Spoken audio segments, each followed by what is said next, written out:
د بلخ ولایت د نایب آباد ګمرک په څلورم پوټ کې د وارداتو په چارو او د سوداګرو د توکو د بارولو په برخه کې د اسانتیاو رامنځته کولو په موخه د هیواد د مالی وزارت لخوا د یو سایوان د جوړولو چارې پیل شوې. ویل کېږي چې دغه سایوان د 10 میلیونه او 500 زره افغانیو په مالی لګښت جوړیږي. په دغه پروژه چې دغه سایبان د 3.5 متره دوالی د 23 متره سور د دې سایوان انشاءالله د ډیرو خلکو مالونه به له باران له لمره او له نورو خاورو له دې څخه به خوندي سي. تجارانو دپاره یو ښه زیری ده. این پروژه بودجهش 30 میلیون و 500 هزار افغانی است که از طرف وزارت محترم مالیه برای ما به خاطر تطبیق پروژه 10 ماه میاد تعیین شده که ما کوشش خواد کردیم که این را به زودترین وقت بخیر تکمیل کنیم. ورته مهال د هیواد د ګمرکونو عمومي رئیس د هیواد په نورو ګمرکونو کې هم د دا ډول پروژو له پلي کېدو څخه خبر ورکړ.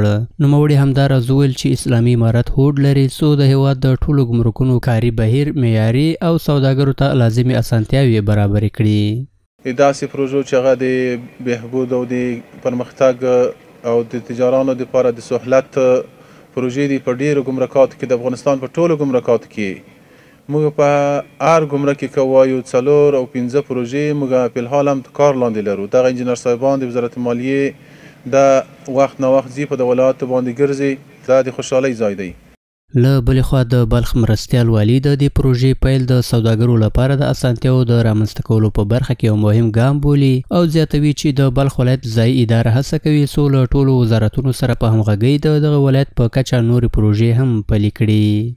به این کارهای اساسی بنیادی نهایت متوجه است. الحمدلله کلانه ما شما و هر وقت آماده و دیدن میکنه، نزدیک دیدن میکنه.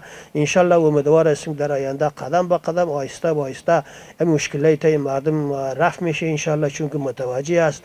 از خاطر که ما در شما وعده میتیم که انشالله در آینده روز به روز که این منطقه سهولت آمدن میگیره. باید ویل شي چې دغه سایوان به 350 متره اوږدوالی او 23 متره پلنوالی ولري چې د 10 میاشتو په شاوخوا کې به چارې بشپړې شي.